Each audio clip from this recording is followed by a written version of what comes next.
It's a debate over service and citizenship. Several members of the Congressional Hispanic Caucus plan to visit deported veterans in Mexico tomorrow. At the same time, more military families with loved ones who have been deported want to tell their stories. Eyewitness News border correspondent Oscar Margain has the story of a Vietnam vet banned from the U.S. for the last 15 years. The focus of today's meeting really is to talk about our deported veterans. Veterans gathered this week at the American Legion Post in Donna, Texas, to ask their congressman about the debate over military service and citizenship. Veterans that serve country honorably are being deported. That's unacceptable.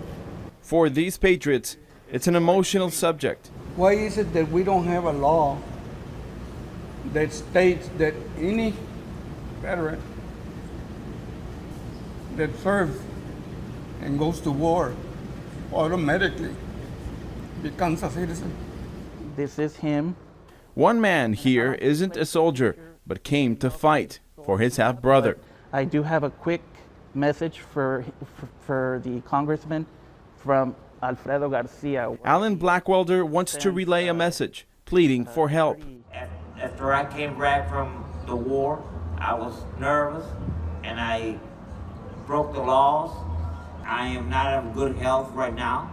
Alfredo Garcia spent the first 7 years of his life in Mexico, the same country where he's now spent the last 15 years. In between that time, he signed up with the U.S. Army and was deployed on active duty to Korea and then Vietnam.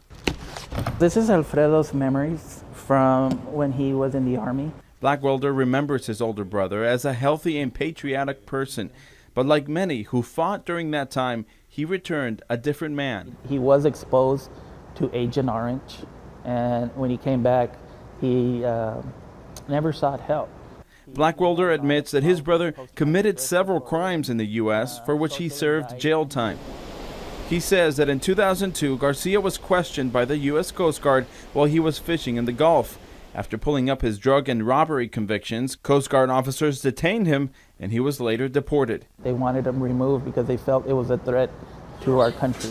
I applied for my citizenship. In this separate video, Garcia explains how his application for citizenship was canceled because he was not able to attend his appointments while deployed to war.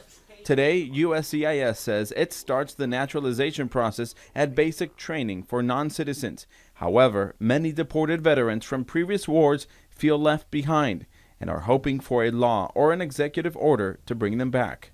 From the Texas-Mexico border, I'm Oscar Margain reporting.